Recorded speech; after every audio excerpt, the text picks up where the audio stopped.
की कोशिश कर रहे हैं। तभी वहाँ पिंकू की टीचर सुधा अंश को लेकर आ जाती है। अंश के कपड़े भी फटे हुए हैं, उसका चेहरा भी लाल है, पर उसके चेहरे की लाली की वजह पिंकू की मार है। सुधा राजेश से पूछती है, तुम पिंकू के फादर हो? राजेश घबराते हुए कहता है, जी मैडम जी, मैं ही हूँ। सुधा अंश को दिखाते हुए कहती है, ये देखो क्या हाल किया है आपके बेटे ने इस बच्चे का। लड़ाई झगड़ा करना ही सिखाना है अपने बच्चे को तो स्कूल क्यों भेजते हो? गलती स्कूल की भी है जो तुम जैसे गवारों के बच्चों को स्कूल में एडमिशन दे देते हैं।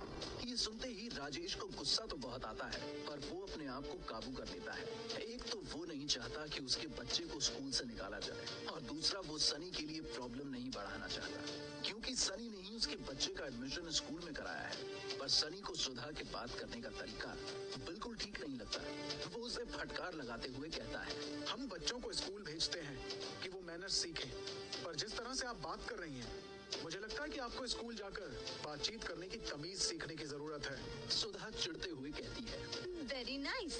तुम्हारा बच्चा स्कूल में गुंडागर्दी करे और मैं तुम लोगों से तमीज से बात करूं। सनी पिंकू को डिफेंड करते हुए कहता है, पिंकू ने कोई गुंडागर्दी नहीं की है।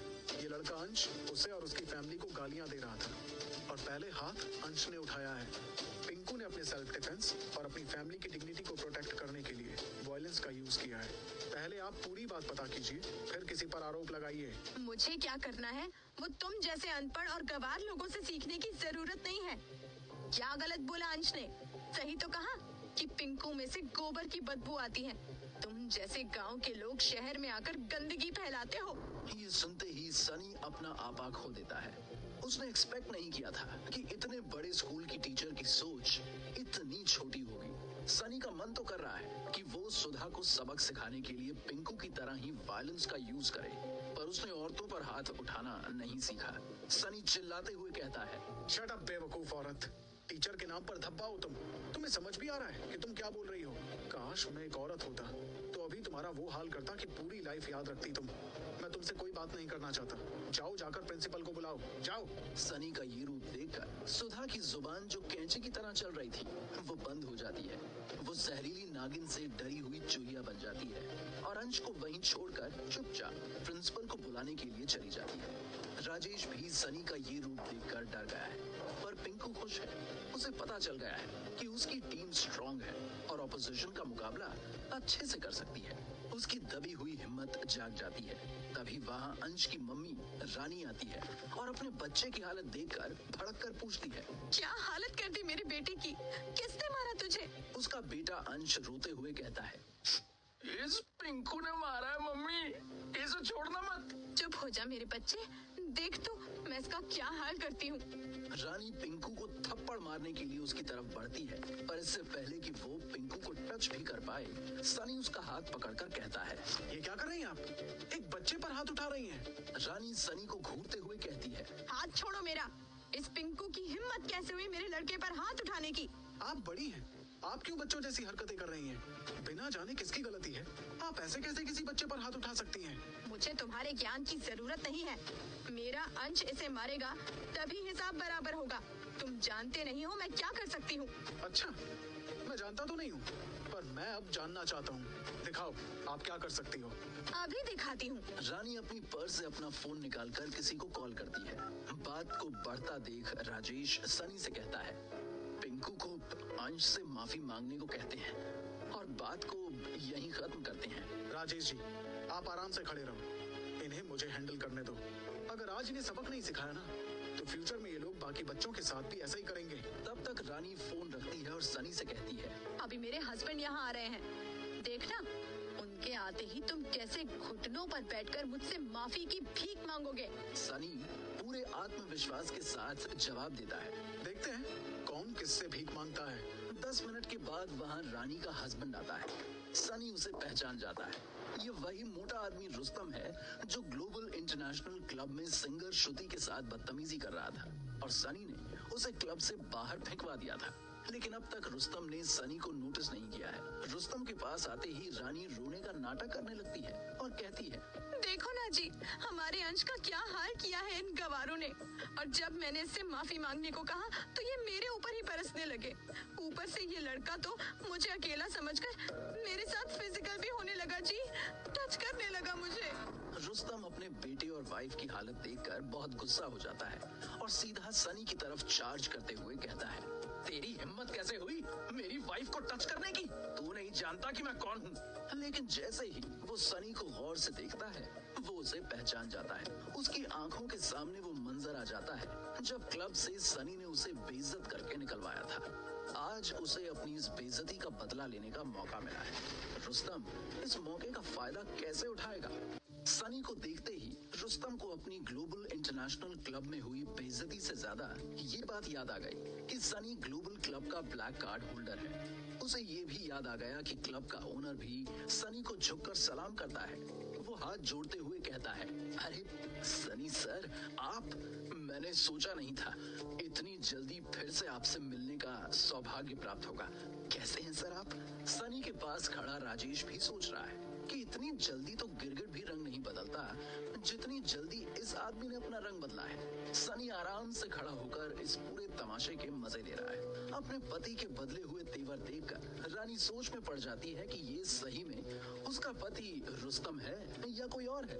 वो तिल मिलाते हुए कहती है, अरे सर सर क्या लगा रखा है?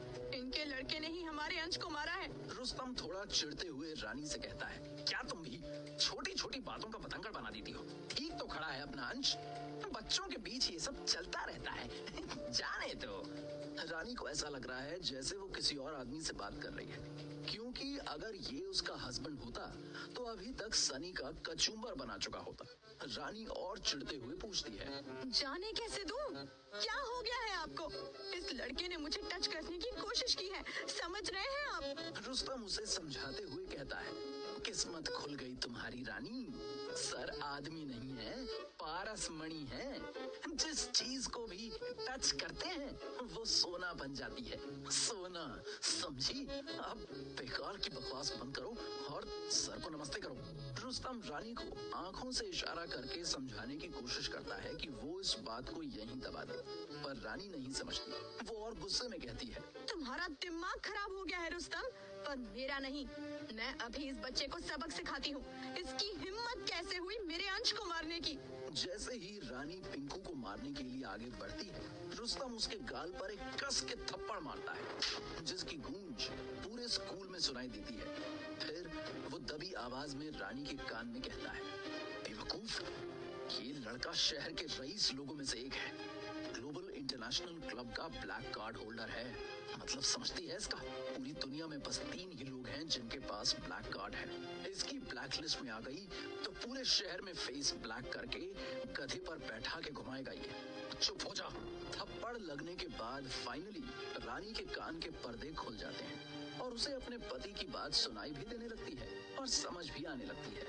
वो सनी की तरफ हैरानी से देखती है, जो उसकी तरफ ही देखकर मुस्कुरा रहा होता है। रुस्तम तुरंत बात संभालते हुए सनी से कहता है, सॉरी सर, मेरी वाइफ की तरफ से मैं माफी मांगता हूँ। इसको पता नहीं है कि आप कौन हैं। सनी उससे प्यार से कहता है, अपनी वाइफ को तो आपने समझा दिया, पर आपके बच्चे का क्या? मुझे लगता है कि आपको इसे भी थोड़े मैनर्स सिखाने चाहिए ताकि ये फ्यूचर में फिर से ऐसी गलती ना करे।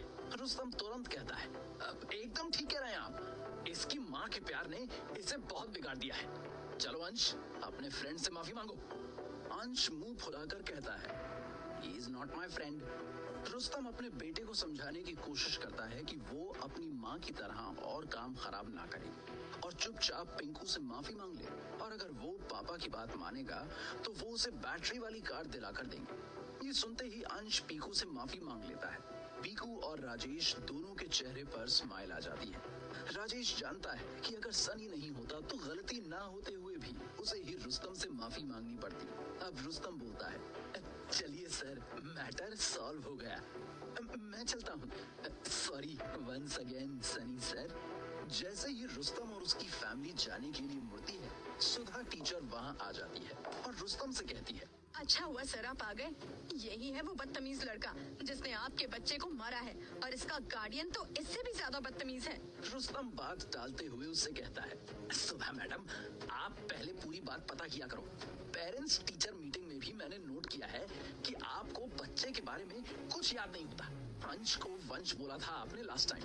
इनके बच्चे ने नहीं, हमारे बच्चे ने इनके बच्चे को मारा था, और उसके लिए अंश ने माफी भी मांग ली है। हमें इनसे कोई शिकायत नहीं है। Okay bye. ये कहकर रुस्तम अपनी फैमिली के साथ निकल जाता है। सुधा खड़े खड़े सोच रही है कि रुस्तम जैसा आदमी अपनी गलती क्यों मान रहा है। ऐसा क्या हो गया यहाँ जो रुस्तम डर के भाग गया। वो डिसाइड करती है कि वो डरने वाली नहीं है। वो सनी को घूरते हुए कहती है, ये मत सोचो कि बात खत्म हो गई है। प्रिंसिपल मैम को आने दो। तुम्हारे बच्चे को तो स्कूल से निकलवा के रहूंगी मैं, और ऐसा कैरेक्टर सर्टिफिकेट बनाऊंगी कि किसी भी स्कूल में एडमिशन नहीं मिलेगा इस शैतान को। तभी प्रिंसिपल शीतल चौकसी वहाँ कुछ गार्ड्स के साथ आती है। जैसे ही वो सनी को देखती हैं, वो कहती हैं, अरे सर आप, मुझे पहले पता होता कि ये मैटर आपके बच्चे से रिलेटेड है तो मैं पर्सनली इन्वॉल्व होकर इसे सॉल्व कर देती। सॉरी, इसके लिए आपको यहाँ आना पड़ा। शीतल सनी से पिंकू के एडमिशन के टाइम मिल चुकी थी। उस वक्त पेपर वर्क में कुछ प्रॉब्लम थी, तो सनी ने सीधे एजुकेशन मिनिस्ट्री में बात की थी, और स्कूल को वहाँ से ऑर्डर आया था कि पिंकू को एडमिशन दे दिया जाए। तब से शीतल जानती है कि सनी क्या चीज है और उसकी पावर कहाँ तक है, पर ये बात सुधा नहीं जानती।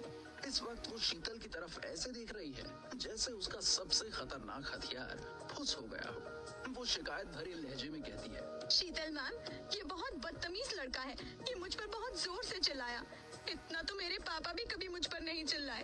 तभी सनी बोलता है, शायद यही गलती हो गई उनसे। अगर सही टाइम पर चिल्ला दिए होते तो आज आपको लोगों की इज्जत करना आ गया होता। प्रिंसिपल मैम, हमने पीकू का आपके स्कूल में ये सोचकर एडमिशन करवाया था कि यहाँ से अच्छे एजुकेशन के साथ साथ तमीज और मॉरल वैल्यूज भी सिखाई जाएंगी। लेकिन आपके इन टीचर से मिलने के बाद मुझे लग रहा है कि आपका टीचिंग डिपार्टमेंट ठीक से काम नहीं कर रहा है। ये औरत टीचर तो क्या, पियोन बनने की भी लायक नहीं है, और आपने इन्हें यहाँ टीचर रखा हुआ है। ऐसी जाहिल टीचर अपने स्टूडेंट्स को कभी कुछ नहीं सिखा सकती, बल्कि स्टूडेंट्स की मेंटल हेल्थ को और खराबी करेगी। मुझे लगता है कि मुझे इस बारे में एजुकेशन मिनिस्ट्री में बात करनी पड़ेगी। शीतल सनी का इशारा समझ जाती है।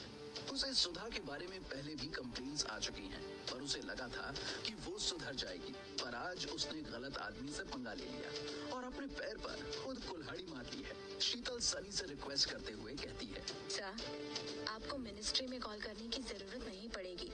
मैं अभी इसी वक्त सुधा को नौकरी से निकालती हूँ। ये सुनते ही सुधा सनी के सामने ऐसे गिड़गिड़ाने लगती है जैसे कोई बच्चा फेल होने से बचने के लिए टीचर से ग्रेस मार्क्स पाने के लिए गिड़गिड़ाता है। पर सनी अपना मन बना चुका है। वो सुधा से कहता है, क्या कहा था आपने कि पिंकू का ऐसा कैरेक्टर सर्टिफिकेट बनाऊंगी कि शहर के किसी भी स्कूल में एडमिशन नहीं मिलेगा।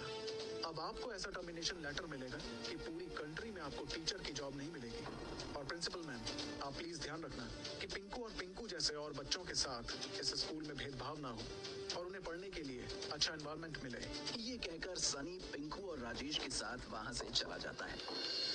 पिंकू और राजेश सनी को थैंक्स बोलते हैं। सनी उनसे कहता है कि वो एक फैमिली की तरह है और फैमिली मेंबर्स का फर्ज होता है बुरे वक्त में एक दूसरे के साथ खड़े रहना, और उसने बस वही किया है।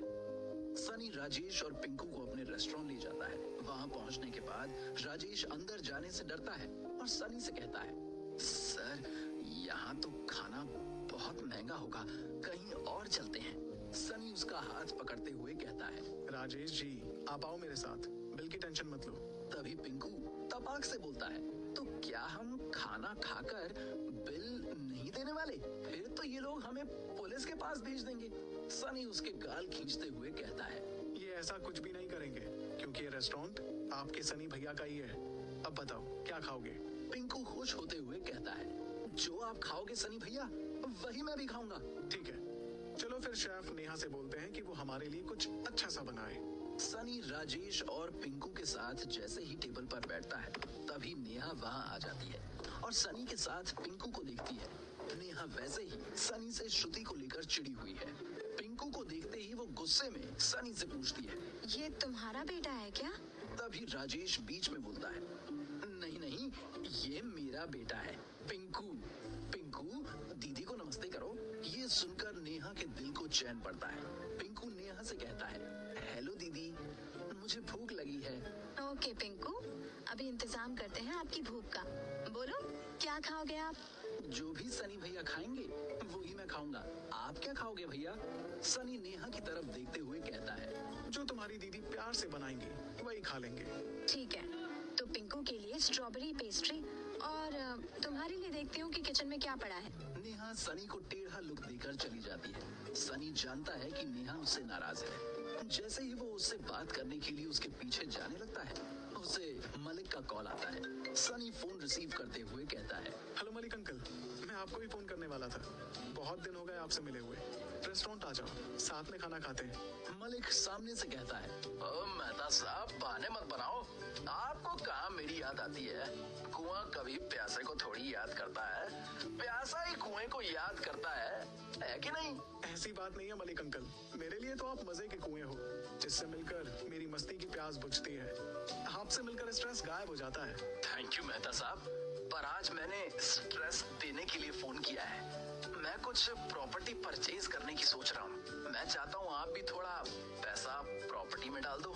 कहाँ पर है ये प्रॉपर्टी मलिक अंकल? गांधीनगर, वहाँ लग्जरी प्लॉट्स कटे हैं। यही सही टाइम है वहाँ इन्वेस्ट करने का।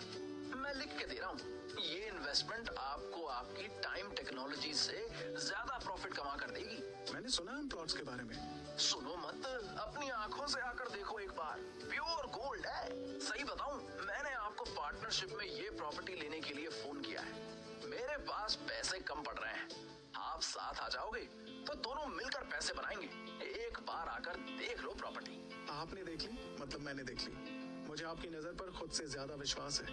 मेरे 1 करोड़ पकड़ लो आप, जब भी चाहिए हो मुझसे बोलना, मैं पैसे ट्रांसफर करवा दूंगा। ये सुनकर मलिक के चेहरे पर मुस्कान आ जाती है। मलिक को पता है कि सनी उस पर विश्वास करता है, पर आज उसने प्रूव कर दिया कि वो बस बातें करने वालों में से नहीं है। वो सच में मलिक पर ट्रस्ट करता है। आज के टाइम में लोग अपनों को 1 करोड़ रुपए तो क्या 1000 भी एक फोन कॉल पर नहीं देते।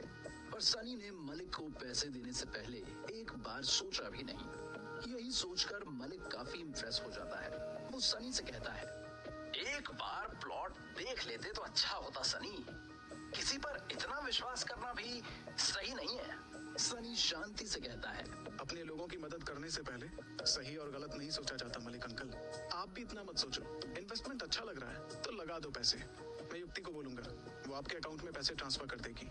बाकी की फॉर्मेलिटीज आप देख लेना। चलो नेक्स्ट टाइम साथ में डिनर करेंगे। नेक्स्ट टाइम डिनर मेरी तरफ से। पैसों के लिए थैंक यू है जी मेहता साहब। सनी के फोन काटते ही नेहा वहाँ 2 डिशेस के साथ आती है, जिसे बहुत अच्छे से गार्निश किया गया है। पिंकू ने आज से पहले इतनी सुंदर खाने वाली चीज नहीं देखी है। नेहा पिंकू के सामने एक डिश रखती है और कहती है, स्ट्रॉबेरी पेस्ट्री और पिज्जा पिंकू के लिए। खाकर बताओ कैसा लगा? पिंकू नेहा की बात खत्म होते ही खाने पर टूट पड़ता है। उसे देखकर लग रहा है जैसे छोटी सी गिलहरी जल्दी जल्दी खाना खा रही हो। एक्साइटमेंट में आधा खाना उसके मुंह पर लग रहा है। राजेश पिंकू को तमीज से खाने के लिए बोलता है। तभी नेहा राजेश को रोकते हुए कहती है, खाने दीजिए जैसे खाना है। एक शेफ के लिए इससे अच्छा नजारा और कुछ नहीं हो सकता कि कस्टमर खाते वक्त खाने के स्वाद में डूब जाए और बाकी सब भूल जाए। आप लोग भी खाइए प्लीज। राजेश भी हिचकिचाता हुआ खाने लगता है। सनी अपनी प्लेट में खाना लेता है और बार बार नेहा से नजरें मिलाने की कोशिश करता है, पर नेहा उसे देखकर भी अनदेखा कर रही है। उसी वक्त पिंकू बोलता है, नेहा दीदी, पिज्जा बहुत टेस्टी है और पेस्ट्री भी। सनी भैया, दीदी जितनी सुंदर है उससे भी अच्छा खाना बनाती है ना? ये सुनते ही नेहा थोड़ी ऑकवर्ड हो जाती है। उसने एक्सपेक्ट नहीं किया था कि पिंकू उसे ऐसा कॉम्प्लीमेंट देगा, पर आगे जो पिंकू बोलने वाला है उसे सुनकर तो नेहा और भी ऑकवर्ड होने वाली है। सनी भैया, आप नेहा दीदी से शादी कर लो, फिर वो रोज आपके लिए इतना अच्छा खाना बनाएंगी। ये सुनते ही नेहा खांसने लगती है। उसे लगता है पिंकू तो छोटा पैकेट और बड़ा धमाका है। सनी के चेहरे पर एक शरारती मुस्कान आ जाती है और वो नेहा की तरफ देखता है, जो अभी भी इस मोमेंट को डाइजेस्ट करने की कोशिश कर रही है। राजेश पिंकू को डांटते हुए कहता है, चुप बदतमीज, कितनी बार बोला है, सोच समझ कर बोला कर, कभी भी कुछ भी बोल देता है। अब नेहा जी, आप इसकी बात का बुरा मत मानना, ये अभी बच्चा है। ये कहते हुए राजेश पिंकू को उसका मुंह धुलाने के लिए वहां से ले जाता है। सनी नेहा की तरफ देखकर एक शरारत भरी मुस्कान के साथ कहता है, राजेश जी ठीक कह रहे हैं, पिंकू अभी बच्चा है, पर मैंने सुना है बच्चे भगवान का रूप होते हैं। वो जो बोलते हैं कई बार सच हो जाता है। नेहा सनी की बात समझ जाती है और नाराज होते हुए कहती है, अच्छा, तब तो पिंकू को ये बात तुम्हारी उस गर्लफ्रेंड के सामने बोलनी चाहिए थी, जिसके साथ अक्सर तुम यहाँ आते हो। फिर वो तुम्हें पूरी लाइफ अच्छा खाना बना के खिलाएंगी। आई होप खाना तो बनाना आता ही होगा उसे। नेहा की बातों में जेलसी का तड़का लगा हुआ है, जिसे महसूस करते हुए सनी को बहुत मजा आ रहा है। वो नेहा को और छेड़ते हुए कहता है, खाना तो श्रुति ऐसा बनाती है कि पूछो ही मत। तुम्हारी तरह मसालों की जरूरत ही नहीं पड़ती उसे खाना बनाने के लिए। करेले को हाथ लगाए तो उसे मीठा कर दे, इतनी मिठास है उसके हाथों में।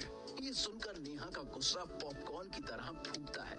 उसका मन तो कर रहा है कि टेबल पर पड़ी पेस्ट्री उठा के सनी के मुंह पर मार दे, लेकिन वो ऐसा नहीं कर सकती। वो दांत पीसते हुए कहती है, अगर वो इतना अच्छा खाना बनाती है तो उसे यहाँ क्यों लाते हो खाना खिलाने? दोनों घर बैठकर ही करेले खा लिया करो। सनी उसके और मजे लेते हुए जवाब देता है, आइडिया तो अच्छा है, पर हर बार बिजनेस पार्टनर के घर जाकर उसे खाना बनाने के लिए नहीं बोल सकता ना। वो तुम्हारी बिजनेस पार्टनर है? मुझे तो लगा तुम्हारी और उसकी पार्टनरशिप पर्सनल लेवल पर है। गर्लफ्रेंड है वो तुम्हारी? ऐसा कुछ भी नहीं है नैना। लगता है तुम्हें श्रुति के बारे में नहीं पता। वो एक बहुत बड़ी सिंगर है। वो मेरे स्ट्रीमिंग चैनल पर लाइव सिंगिंग करती है और मेरी कंपनी की गेम को प्रमोट भी करती है। हम दोनों में ऐसा कुछ भी नहीं है जैसा तुम सोच रही हो। गर्लफ्रेंड तो दूर की बात है, मैं तो अपने आप को उसका फ्रेंड भी नहीं बोल सकता। मैं तो उसका फैन हूँ बस। ये सुनकर नेहा के उबलते हुए इमोशन का तवा ठंडा होता है। उसका चेहरा जो गुस्से से लाल था, धीरे धीरे गुलाबी होने लगता है और वो सनी के पास आकर बैठ जाती है। उसका बिहेवियर एकदम पहले जैसा हो जाता है और वो टॉपिक डाइवर्ट करते हुए कहती है, वैसे तुम्हारी ड्राइविंग की प्रैक्टिस कैसी चल रही है? मुझे तो काफी टाइम हो गया ड्राइविंग स्कूल गए हुए। मैं भी पिछले कुछ दिनों से काफी बिजी था, पर जल्दी चलते हैं प्रैक्टिस के लिए। और मैं तुम्हारे बिना तो जाऊंगा नहीं नेहा। क्यों? मैं कोई तुम्हारी इंस्ट्रक्टर थोड़ी ही ना हूँ जो मेरे बिना कार नहीं चलाओगे। इंस्ट्रक्टर नहीं, पार्टनर। अब आई मीन ड्राइविंग पार्टनर। हम दोनों ने साथ में ड्राइविंग सीखना शुरू किया था, तो हम ड्राइविंग पार्टनर हुए ना। सोच लो, हम दोनों ही ड्राइविंग सीख रहे हैं। सीखते सीखते एक्सीडेंट भी हो सकता है। मैं हर चीज के लिए तैयार हूँ, अगर तुम मेरी पार्टनर हो तो। नेहा और सनी पहले की तरह एक दूसरे से फ्लर्ट करने लगते हैं। तभी सनी को दिवेश का फोन आता है और वो उसे जल्द से जल्द ऑफिस आने के लिए कहता है। सनी नेहा से कहता है कि उसे एक अर्जेंट मीटिंग के लिए जाना है और टाइम टेक्नोलॉजीज के ऑफिस पहुंचता है। जैसे ही वो दिवेश के कैबिन में पहुंचता है, दिवेश उसे खुश होते हुए कहता है, जैसा तुमने कहा था वैसा ही हुआ। टाइम टेक्नोलॉजीज का टाइम आ गया सनी। कम से कम 4 से 5 बड़ी कंपनीज के ओनर्स ने हमें अप्रोच किया है गेम डेवलपमेंट में पार्टनरशिप के लिए। कुछ कंपनीज तो हमारी गेम को अडेप्ट करने के लिए हमसे उसके राइट्स खरीदना चाहती है। गेम के लिए एडवर्टाइजमेंट्स भी बढ़ रहे हैं। दूसरी ओर गेम के डाउनलोड्स दिन दुगना रात चौगुना की रफ्तार से बढ़ रहे हैं। सनी चेयर पर बैठते हुए कहता है, ये तो काफी अच्छी खबर है। दिवेश आगे कहता है, इससे भी अच्छी बात यह है कि ये सब लोग कॉन्ट्रैक्ट साइन करने के लिए अभी हमारे ऑफिस आ रहे हैं। मैं एडवर्टाइजमेंट से रिलेटेड डील की मीटिंग कर लेता हूँ, तुम गेम अडेप्टेशन राइट्स और इन्वेस्टमेंट्स की मीटिंग कर लो। ठीक है Divesh, let's do this. All the best. Sunny और दिवेश ऑफिस के 2 अलग अलग कोनों में अपनी अपनी मीटिंग्स करने के लिए चले जाते हैं। दोनों मिलकर टोटल 5 कॉन्ट्रैक्ट साइन करते हैं, जिसकी वजह से कंपनी को बहुत प्रॉफिट होता है। जितना भी पैसा सनी ने गेम डेवलपमेंट और मार्केटिंग में खर्च किया था, उससे कहीं ज्यादा वो आज कमाते हैं। आज सनी चैन की सांस लेता है।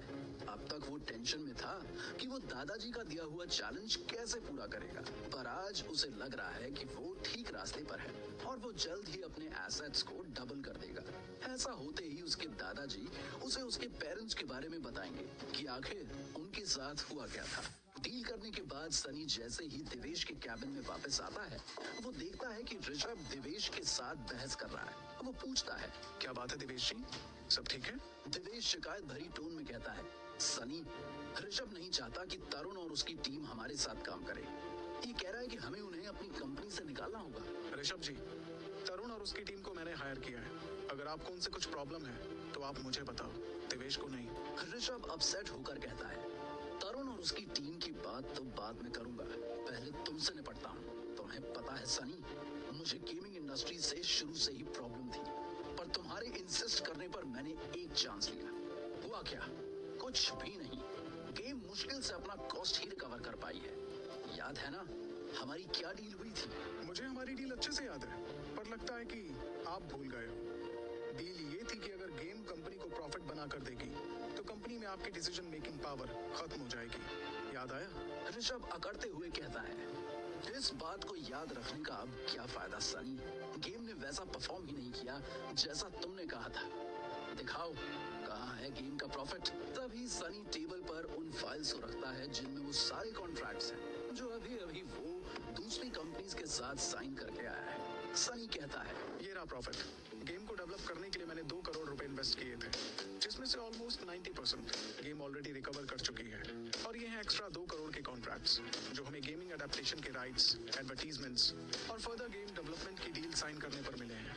Almost 100% returns. ये सुनते ही ऋषभ फटाफट फाइल्स को चेक करने लगता है। वो दुनिया का पहला को-फाउंडर है जो अपनी कंपनी का प्रॉफिट देखकर दुखी हुआ है। फाइल्स में लिखे प्रॉफिट का आंकड़ा उसकी हार का फरमान है।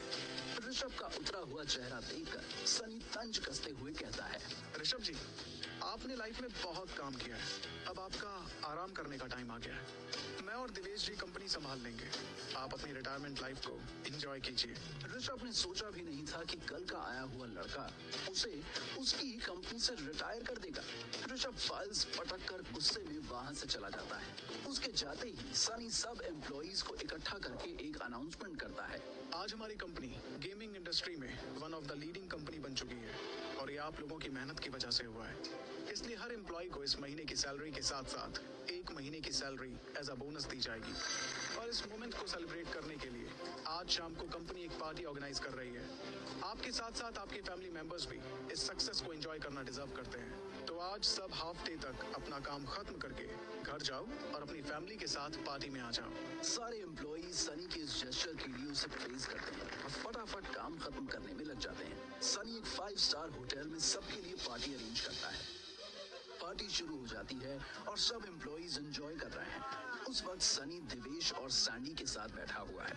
दिवेश कहता है, सनी, मुझे लगता है कि हमें इस मोमेंटम को लूज नहीं करना चाहिए और जल्द से जल्द और गेम्स को डेवलप करने में लग जाना चाहिए। ये सुनते ही सैंडी के कान खड़े हो जाते हैं और वो बोलता है, सर, मैंने एक और गेम डेवलप की हुई है, अगर आप चाहो तो मैं उसका डेमो दिखा सकता हूँ। सनी उससे एक्साइटेड होकर पूछता है, वेरी गुड सैंडी, पर गेम किस लेवल तक डेवलप हो चुकी है?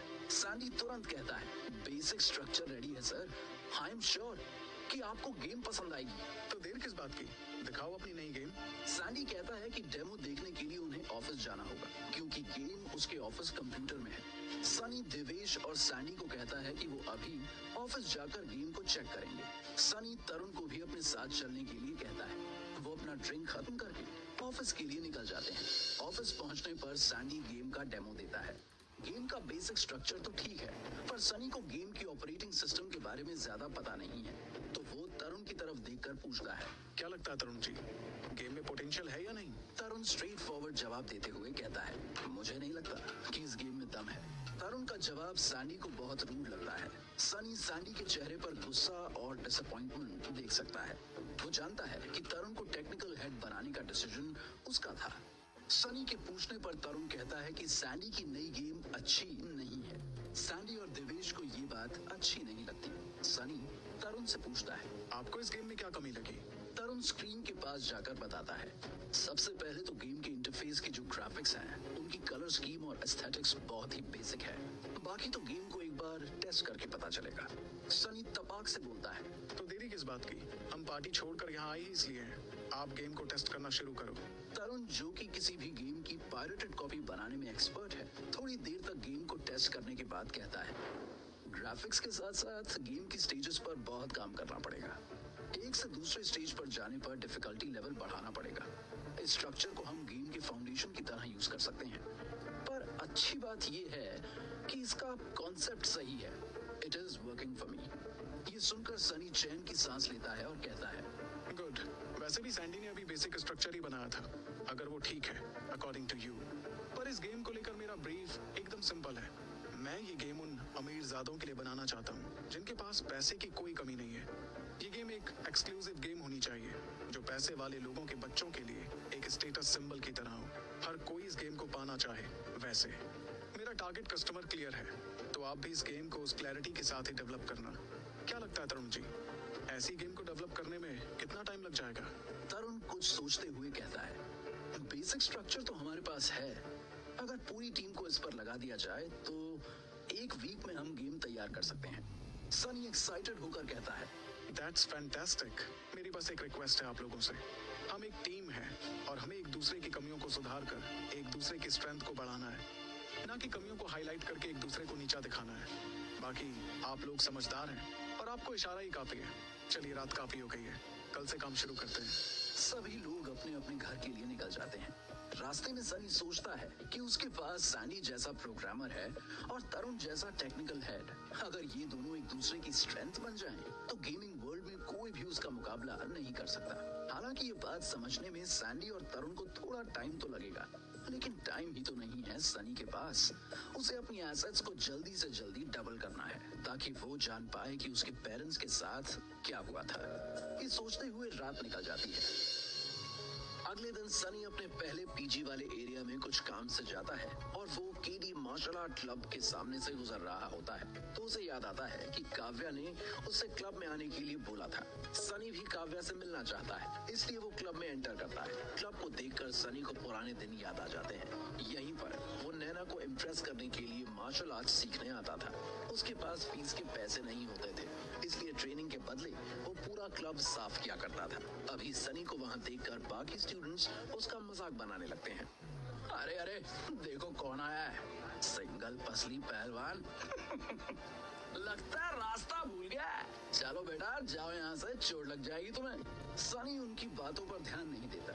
उसे पता है कि क्लब में आने वाले सारे स्टूडेंट्स को मार्शल आर्ट कम और बुली करना ज्यादा आता है।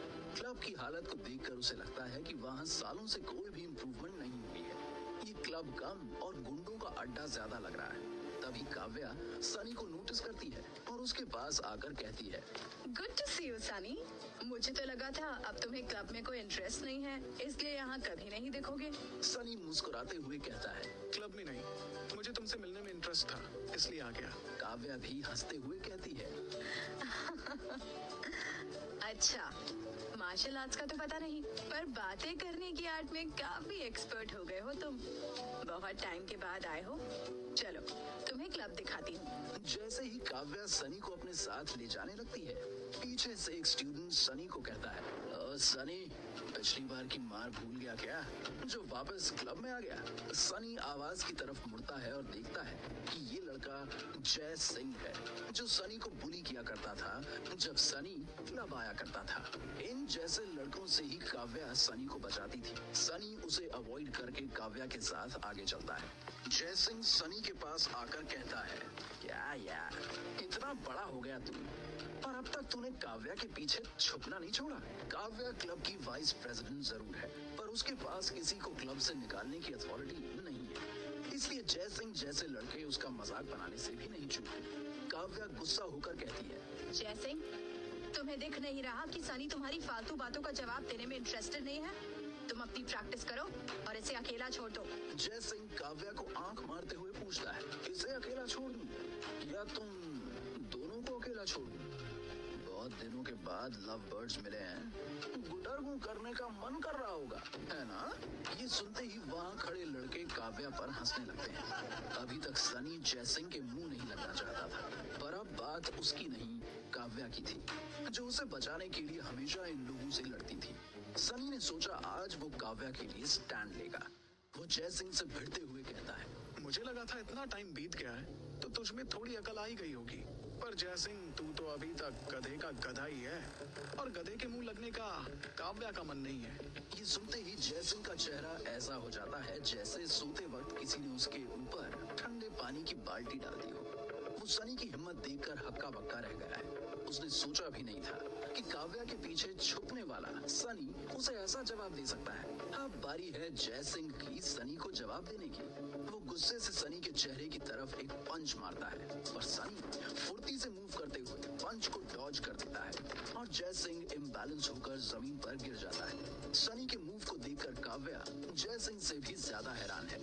वो इस सनी को पहली बार देख रही है जो लड़ भी सकता है। जय सिंह अपनी गिरी हुई इज्जत बटोर कर खड़ा होता है और पूछता है, लगता है बच्चा बड़ा हो गया है। अच्छा है, अब मजा आएगा ना। चल आजा, दिखा और क्या सीखा है तू। एक राउंड हो जाए। एक राउंड से ज्यादा तो टिकेगा भी नहीं। जय सिंह एक कदम आगे बढ़ते हुए कहता है, आई लाइक योर कॉन्फिडेंस। तू तो सही में बदला हुआ लग रहा है। अभी पता लग जाएगा कि तू सिर्फ भौंकना सीखा है या काटना भी। ये पता करने का तरीका भी है मेरे पास जय सिंह। जो ये फाइट हारा वो जमीन पर बैठकर कुत्ते की तरह भौंकेगा। बोल, मंजूर है?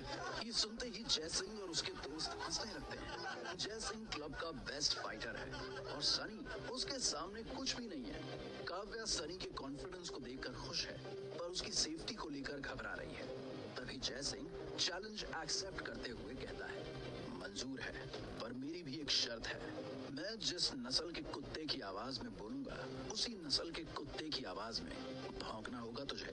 टेंशन मत ले जय सिंह, उसकी नौबत नहीं आएगी। जय सिंह और सनी दोनों रिंग में घुसते हैं। जय सिंह बिना टाइम वेस्ट किए सनी को एक फ्लाइंग किक मारता है, पर सनी एन मौके पर पीछे हट जाता है और किक अवॉइड कर देता है। सनी फैजल की दी हुई ट्रेनिंग को याद कर रहा है। फैजल ने उसे सिखाया है कि फाइट के टाइम पर अपने अपोनेंट को अच्छे से भांप लेना चाहिए। अगर तुमने उसके बेस्ट मूव्स को डॉज कर दिया तो उसका कॉन्फिडेंस लो हो जाता है, और यहाँ सनी ने वही किया। जय सिंह सनी को हल्के में लेता है और यही उसकी सबसे बड़ी गलती साबित होती है। वो सनी को एक राउंड किक मारने जाता है, जिसके लिए सनी तैयार है। जय सिंह के घूमते ही सनी जमीन पर लेटकर उसके दूसरे पैर पर किक मारता है और जय सिंह हवा में उछलकर पीठ के बल जमीन पर गिरता है और जोर जोर से दर्द में चिल्लाने लगता है। उसकी पीठ पर इतनी जोर से चोट लगी है कि वो दोबारा उठ नहीं पाता। काव्या सनी की तरफ इतनी हैरानी से देख रही है जैसे उसने सनी का पुनर्जन्म देख लिया हो, जो पुराने जन्म के सनी का बदला लेने आया है। क्योंकि उसके मुताबिक एक ही लाइफ में कोई इतना तो बदल नहीं सकता। उसके मार्शल आर्ट मूव्स किसी ब्लैक बेल्ट मार्शल आर्टिस्ट जितने ही एलिगेंट और पावरफुल हैं। सनी जय सिंह की तरफ झुककर बोलता है, अभी तो पहला राउंड खत्म होने में भी काफी टाइम है। Get up. I can't. मेरी पीठ में बहुत दर्द हो रहा है। मैं तुमसे नहीं लड़ सकता Sunny. I accept defeat. Good decision. मैंने जितना सोचा था उतने भी गधे नहीं हो तुम। चल गधे, अब कुत्ता बन जा। जय सिंह अपने आसपास देखता है। उसके दोस्त और काव्या उसकी तरफ घूर रहे हैं। शर्त के हिसाब से उसे कुत्ते की तरह भौंकना होगा। अगर वो भौंका तो पूरी लाइफ के लिए सब उसका मजाक बनाएंगे, और अगर उसने शर्त को पूरा नहीं किया तो भी लोग ये कहकर उसका मजाक बनाएंगे कि वो एक नामर्द है। काव्या सोच रही है कि ये ऊपर वाले का इंसाफ है। आज तक जो दूसरे लोगों को बेइज्जत कर रहा था, आज उसे इस तरह सबके सामने बेइज्जत होना पड़ेगा। काव्या उसे फटकार लगाते हुए कहती है, शर्त पूरी नहीं कर सकते थे तो लगानी नहीं चाहिए थी। जल्दी करो, ये तमाशा देखने के लिए हमारे पास पूरा दिन नहीं है। सनी भी जय सिंह का मजाक उड़ाते हुए कहता है, थोड़ा जोर से भौंकना ताकि पूरा क्लब सुन सके कि उनके हीरो के अंदर कितनी जान है। और हाँ, गली के आवारा कुत्ते की तरह आवाज आनी चाहिए। चल भौंक। जय सिंह अपना सर नीचे करके भौंकने लगता है। उसे ऐसा करते हुए देख क्लब में मौजूद स्टूडेंट्स की हंसी छूट जाती है। काव्या भी अपनी हंसी कंट्रोल नहीं कर पा रही। सनी का चेहरा देखकर लग रहा है जैसे उसके किसी बहुत पुराने घाव पर आज मरहम लगा है। वो जय सिंह से कहता है, क्या बात है, तुम तो भौंकने में प्रोफेशनल निकले। इतने सालों से इसी दिन के लिए प्रैक्टिस कर रहे थे क्या? थोड़ा ध्यान मार्शल आर्ट में लगाते तो आज ये दिन देखना नहीं पड़ता। आज के बाद किसी को भी बुली करने से पहले इस दिन को याद कर लेना। जब सब लोग जय सिंह पर हंस रहे हैं तभी वहाँ बाबर आता है। बाबर भी काव्या की तरह मार्शल आर्ट क्लब का वाइस प्रेसिडेंट है और मार्शल आर्ट एक्सपर्ट भी। उसे देखते ही सब लोग ऐसे चुप हो जाते हैं जैसे स्ट्रिक्ट टीचर को देखकर स्टूडेंट्स। उसकी फिटनेस देखकर ही लग रहा है कि वो एक प्रोफेशनल फाइटर है। बाबर को देखते ही जय सिंह अपनी सारी ताकत लगाकर उठता है और उसके पास जाकर बच्चे की तरह सनी की शिकायत करने लगता है। बाबर सर, इसने आपके क्लब के मेंबर यानी मुझे मारा है सर। बाबर सनी को जानता है। उसे याद है कि सनी क्लब में आया करता था और उसे फ्लोर साफ करने का काम दिया जाता था। लेकिन उसे ये विश्वास ही नहीं होता कि सनी जैसा कमजोर दिखने वाला लड़का जय सिंह को मार सकता है। वो जय सिंह से पूछता है, इसने तुम्हें मारा है? पर कैसे? जय सिंह अपनी पीठ सहलाते हुए कहता है, पता नहीं सर, मैं भी इसे हल्के में ले रहा था। मुझे नहीं पता था कि ये कहीं से मार्शल आर्ट सीख कर आया है। कुछ अलग ही स्टाइल है इसका सर। इससे दिखा दो कि हमारे क्लब में भी अच्छे मार्शल आर्टिस्ट हैं, नहीं तो अपने क्लब की नाक कट जाएगी सर। बाबर जय सिंह को पीछे धकेलता है और सीधा सनी के पास जाता है। वो सनी को ऊपर से नीचे तक स्कैन करता है और कहता है, तुम वही हो ना जो यहाँ पोछा मारते थे, अब फाइटर्स को मारने लगे हो? गुड, मुझे भी दिखाओ जरा, कौन सी मार्शल आर्ट सीखी है तुमने? आ जाओ, एक एक राउंड हो जाए। सनी बाबर को जानता है। जब जय सिंह और उसके दोस्त सनी को बुली करते थे तो बाबर ने कभी भी उन्हें रोका नहीं था। बाबर फिर से उसे ललकारते हुए कहता है, क्या हुआ? तुम बस अपने से कमजोर लोगों से लड़ने की आर्ट सीख कर आए हो। बाबर सनी की तरफ ऐसे देख रहा है जैसे भूखा शेर अपने शिकार को देखता है। वहाँ मौजूद सारे लोग सोच रहे हैं कि सनी इतना बड़ा पागल नहीं है कि बाबर से लड़ने के लिए तैयार हो जाए, पर उन सबको गलत साबित करते हुए सनी कहता है, मैं लड़ूंगा तुमसे Babar, I accept your challenge. ये सुनते ही जय सिंह खुश हो जाता है। वो जानता है कि बाबर सनी को मार मार कर उसका बुरा हाल कर देगा। काव्या को भी यही डर सता रहा है। वो फौरन सनी के पास आकर कहती है, सनी, बाबर जय सिंह की तरह सिर्फ बातों का शेर नहीं, सच में बब्बर शेर है। ये बहुत खतरनाक फाइटर है। आई थिंक तुम्हें इससे नहीं लड़ना चाहिए। जय सिंह को समझ आ जाता है कि काव्या सनी को लड़ने से रोकने की कोशिश कर रही है। वो सनी को प्रवोक करते हुए कहता है, सनी बेटा, सुना ना काव्या मम्मी क्या कह रही है? जाओ घर जाकर दूध पियो। बाबर से लड़ना तुम्हारे बस की बात नहीं है। मार मार कर मोर बना देगा तेरा ये। सनी जय सिंह की बात को नहीं सुन रहा। वो बस फैजल की एडवाइस याद कर रहा है। फैजल ने उससे कहा था कि अपने से तगड़े अपोनेंट से फाइट करने का मौका कभी मत छोड़ना। उस फाइट में भले ही तुम हार जाओ, पर वो तुम्हें सबसे ज्यादा सिखाएगी। और बिना मार खाए आज तक कोई फाइटर नहीं बना है। अगर तुम किसी को मारना चाहते हो तो पहले मार खाना सीखो। सनी ये बात याद करके जय सिंह से कहता है, हमारी शर्त पूरी हो चुकी है जय सिंह, अब तुम भौंकना बंद करो। ये सुनते ही सब लोग जय सिंह पर हंसने लगते हैं और सनी फाइट के लिए अपनी पोजीशन ले लेता है। बाबर सनी को चेताते हुए कहता है, मैं तुम्हारी हिम्मत की दाद देता हूँ और साथ में एक लास्ट वार्निंग भी। तुम चाहो तो अपनी हार एक्सेप्ट करके जा सकते हो। कम से कम तुम्हारी हड्डियां तो सलामत रहेंगी। सनी बाबर की आंखों में आंखें डालकर कहता है, मेरे गुरु ने मुझे लड़ने से पहले हार मानना नहीं सिखाया। चलो देखते हैं बच्चे, तुम्हारे गुरु ने तुम्हें और क्या क्या सिखाया है। ये कहते हुए बाबर भी अपनी पोजीशन ले लेता है। सनी और बाबर दोनों एक दूसरे पर एक ही टाइम पर अटैक करते हैं। दोनों के पंच एक दूसरे से टकराते हैं और सनी लड़खड़ा जाता है। साफ समझ आता है कि बाबर के पंच में सनी से कहीं ज्यादा पावर है। सनी अपने आप को संभाले इससे पहले ही बाबर उस पर मुक्कों की बारिश कर देता है। सनी जल्दी से अपने दोनों हाथ अपने सर के सामने डिफेंस पोजीशन में लॉक कर देता है। फैजल ने उसे सिखाया है कि कभी कभी defence he best mode of attack होता है। अगर सामने वाले अपोनेंट में तुमसे ज्यादा पावर है तो तुम्हें उसे थकाने की कोशिश करनी चाहिए और सही वक्त आने पर अटैक करना चाहिए। सनी ऐसा ही करता है और कुछ ही देर में बाबर रेस्टलेस हो जाता है और अंधाधुंध मुक्के मारता चला जाता है। अब वो तकनीक से ज्यादा पावर पर भरोसा कर रहा है और यही गलती वो कर बैठता है। मार्शल आर्ट को आर्ट इसलिए ही कहते हैं क्योंकि ये फिजिकल कॉम्बैट की एक आर्ट फॉर्म है जिसमें जोर से ज्यादा कला की जरूरत होती है। जैसे ही बाबर सांस लेने के लिए रुकता है, सनी चीते की तेजी से नीचे झुकता है और उसके फेस पर एक राइट हैंड अपर हुक मारता है जो कि अच्छी तरह से कनेक्ट होता है और थोड़ी देर के लिए बाबर के होश उड़ जाते हैं। इसी मौके का फायदा उठाकर सनी उसकी कनपट्टी पर लेफ्ट जैब देता है। बैक टू बैक अटैक से बाबर का बैलेंस बिगड़ जाता है और अब सनी उसके पेट और पैर पर किक्स मारना शुरू करता है और लास्ट में राइट हुक के साथ बाबर का खेल खत्म कर देता है। बाबर लड़खड़ा कर सिर्फ रिंग में ही नहीं गिरता बल्कि सबकी नजरों में भी गिर जाता है। सनी भी थक कर घुटनों के बल बैठ जाता है। उसके लिए ये उसकी अब तक की सबसे खतरनाक फाइट थी जिसे उसने जीत लिया है। काव्या के साथ साथ सारे लोग सनी के लिए तालियां बजाने लगते हैं। उन्होंने जो अभी रिंग में होते हुए देखा है उस पर उन्हें खुद भी विश्वास नहीं हो रहा, पर सबके हाथ सनी के लिए तालियां बजाने पर मजबूर हो जाते हैं। सनी ने एक तरीके से रिंग में ऐलान कर दिया है कि अब वो पहले वाला सनी नहीं है। ये सनी 2.0 है जो किसी से भी नहीं डरता और किसी भी चैलेंज के लिए तैयार है। बाबर हिम्मत करके अपने पैरों पर खड़ा होता है और सनी के सामने झुककर कहता है, मैं अपनी हार एक्सेप्ट करता हूँ सनी।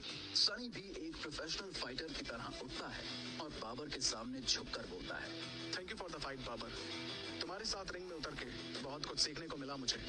ये भी सीखा कि फाइट में पावर कितनी जरूरी है और ये भी कि जोश में होश नहीं खोना चाहिए। सनी रिंग से नीचे उतरता है पर सब लोगों की नजरों में बहुत ऊपर चढ़ गया है। काव्या सनी की मार्शल आर्ट स्किल से इतनी इम्प्रेस हो गई है, वो उसे कहती है, सनी तुम रेगुलरली क्लब आया करो। इस क्लब को तुम्हारे जैसे फाइटर की जरूरत है जो हमारा नाम रोशन कर सके। सनी तुरंत कहता है, सच कहूँ तो मुझे क्लब में आने में कोई इंटरेस्ट नहीं है, क्योंकि मार्शल आर्ट क्लब कम और गली के गुंडों का अड्डा ज्यादा लगता है, जहाँ किसी को आर्ट की नहीं पड़ी है। सब बस बिना वजह लड़ना चाहते हैं और मेरे पास बेवजह की लड़ाई के लिए टाइम नहीं है। अभी मुझे और बहुत लड़ाइयाँ लड़नी है। काव्या डिसअपॉइंट तो होती है पर सनी की बात को समझ भी जाती है। जैसे ही सनी क्लब से जाने लगता है, सरदार नाम का लड़का उसका रास्ता रोक लेता है। सरदार एक बहुत बड़े बाप का बेटा है जो क्लब को चलाने के लिए डोनेशन देता है और इसी वजह से वो क्लब का प्रेसिडेंट बना हुआ है। सरदार काव्या को पसंद करता है और उसे सनी के साथ देखकर जेलस हो जाता है।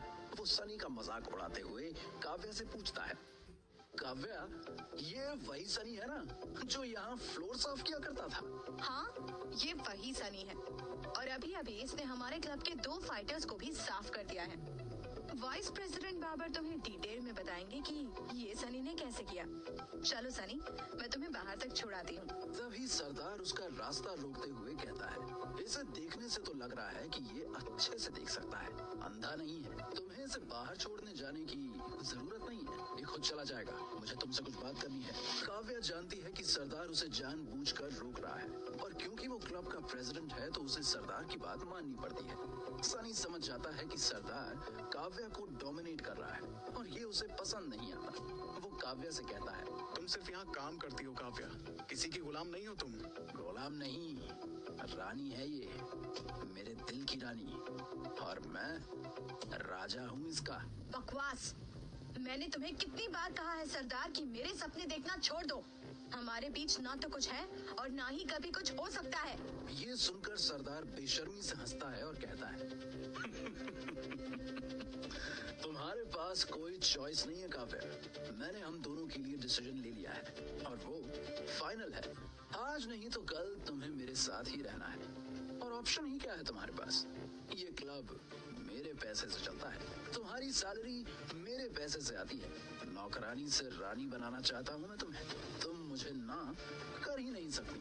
सनी को सरदार की छोटी सोच पर घिन आती है। वो काव्या को ऐसे बेइज्जत होता हुआ नहीं देख सकता। वो सरदार से कहता है, काव्या को तुम्हारी इस जॉब की जरूरत नहीं है। इसे इसके टैलेंट के बेस पर कहीं भी नौकरी मिल सकती है। तुम चाहो तो अभी इसी वक्त ये क्लब छोड़ सकती हो काव्या। छोड़ भी सकती हूँ और नहीं भी। ये क्लब मेरे पापा ने बनाया था सनी। उनका सपना था कि वो इस क्लब को एक दिन नंबर 1 मार्शल आर्ट्स क्लब बनाएंगे। मैं उनका ये सपना पूरा करना चाहती हूँ। अगर उनकी बात नहीं होती तो मैं सरदार की बातें कभी नहीं सुनती। सनी समझ जाता है कि काव्या का इस क्लब के साथ रहने का रीजन इमोशनल है और जब बात इमोशंस की हो तो आदमी मजबूर हो जाता है। जैसे काव्या मजबूर है ये क्लब में रहने के लिए और सनी मजबूर है अपने दादाजी की दी हुई शर्त को पूरा करने के लिए। वो भी ये सब अपने पेरेंट्स से जुड़े हुए इमोशंस के लिए ही तो कर रहा है, पर अपनी बात कहकर काव्या ने सरदार के इमोशंस को हर्ट कर दिया है। वो गुस्से से कहता है, मेरी बात तुम्हें सुननी तो पड़ेगी काव्या। मेरे पैसे के बिना तुम तुम्हारे पापा का सपना कभी पूरा नहीं कर पाओगी। इतनी साफ बात तुम्हें समझ क्यों नहीं आती? ये सुनकर सनी तुरंत कहता है, काव्या, बात अगर पैसों की है तो मैं हेल्प कर सकता हूँ तुम्हारी। सरदार जोर जोर से हंसने लगता है। उसे समझ नहीं आ रहा है कि एक झाड़ू पोछा लगाने वाला लड़का क्लब में डोनेशन देने की बात कर भी कैसे सकता है। वो सनी का मजाक उड़ाते हुए कहता है, अबे तू खुद किसी के डोनेशन पर पलता है, तू कहाँ से डोनेशन देगा? झाड़ू खरीदने के लिए पैसे नहीं चाहिए, क्लब को चलाने के लिए चाहिए पागल। क्या यार काव्या, तुम भी कैसे कैसे बेवकूफों के साथ घूमती रहती। इसी वजह से तुम्हारा दिमाग भी खराब हो रहा है। खराब तो तुमने इस क्लब की हालत कर दी है। पैसों से तुम डोनेशन तो दे सकते हो, पर टैलेंट बिल्ड करने के लिए सही इंटेंशन और विजन चाहिए होता है, जो तुम्हारे पास नहीं है। काव्या, अगर तुम्हें अपने पापा का सपना पूरा करना है तो सबसे पहले इस जैसे लोगों को यहाँ से भगाना होगा, और ऐसा करने में मैं तुम्हारी हेल्प कर सकता हूँ। अबे गरीब, 50 रुपए की पर्ची नहीं काटनी है। क्लब को चलाने के लिए 5 लाख रुपए महीना लगता है, और साल का 60 लाख। पता है ना कितने जीरो होते हैं 60 लाख में? जा जा, टाइम वेस्ट मत कर, निकल यहाँ से। बहुत देर से बकवास सुन रहा हूँ मैं तेरी। इसे छोड़ो और मेरे साथ चलो काव्या। सिर्फ 60 लाख से क्लब नहीं चलेगा। इसे अच्छे से चलाने के लिए सही लीडरशिप की जरूरत है। सनी का कॉन्फिडेंस सुनकर सरदार एक पल के लिए हैरान रह जाता है, और फिर हंसते हुए बोलता है, लीडरशिप जैसी भारी भरकम बातें मत कर। अभी पैसों के बारे में बोल। 60 लाख तो छोड़, अगर तूने क्लब को 60,000 का डोनेशन भी दे दिया तो मैं यहाँ दोबारा कदम नहीं रखूंगा। और अगर तू नहीं दे पाया तो तू फिर कभी अपनी शक्ल काव्या को मत दिखाना। बोल, है मंजूर? मंजूर है। मैं अभी 60 लाख का चेक दे देता हूँ। अबे तेरा बैंक अकाउंट भी है क्या? ये चेक वेक का झांसा किसी और को देना। हार्ड कैश है तो बात कर, वरना निकल यहाँ से। सरदार की ये डिमांड सुनकर सनी थोड़ी देर के लिए सोचता है। सब लोगों को लग रहा है कि सनी इतने पैसों का इंतजाम कभी भी नहीं कर पाएगा, और सरदार ये शर्त जीत जाएगा। ये कंडीशन फिजिकल स्ट्रेंथ की नहीं बल्कि पैसों की ताकत की है, और सरदार को पूरा भरोसा है कि उसकी ताकत सनी से लाखों गुना ज्यादा है। थोड़ी देर सोचने के बाद सनी युक्ति को कॉल करता है और बोलता है कि वो फैजल को कैश के साथ केडी मार्शल आर्ट क्लब में भेज दे। आधे घंटे के बाद फैजल एक बड़ा सा बैग लेकर क्लब में एंटर करता है और बैग खोलकर दिखाता है। सबकी आंखें फटी की फटी रह जाती हैं। क्लब में मौजूद किसी ने भी आज से पहले इतना कैश नहीं देखा है। सरदार बैग में से कुछ नोट निकालकर चेक करता है कि कहीं वो नकली तो नहीं है। अब सनी सरदार का मजाक उड़ाते हुए कहता है, अच्छे से चेक कर ले सरदार, कोई जल्दी नहीं है। वैसे भी आज तेरा लास्ट दिन है इस क्लब में, टेक योर टाइम। सरदार अभी भी ये मानने को तैयार नहीं है कि सनी के पास इतना कैश हो सकता है। वो पूछता है, ऐसा नहीं हो सकता। अबे फटीचर, तेरे पास इतने पैसे कहाँ से आए? ये सोचना तेरा काम नहीं है। तू सोच कि लाइफ में आगे अब तू क्या करेगा। पापा के पैसे कहाँ वेस्ट करेगा। तेरे पास 5 मिनट है। क्लब को टाटा बाय बाय बोल और निकल यहाँ से। रस्सी जल गई मगर बल नहीं गया। ये वाला हिसाब है सरदार का। वो चिल्लाते हुए कहता है, निकलेगा तू यहाँ से, ये मेरा क्लब है, मुझे यहाँ से कोई नहीं निकाल सकता। सरदार क्लब के बाकी फाइटर्स और अपने बॉडीगार्ड्स को कहता है कि वो सनी को उठाकर क्लब से बाहर फेंक दे। सनी के पास सिर्फ फैजल है और सामने कम से कम 10 से 12 लोग हैं। वो सब मिलकर सनी और फैजल को घेर लेते हैं। 10 से 12 लोगों ने सनी और फैजल को चारों तरफ से घेरा हुआ है।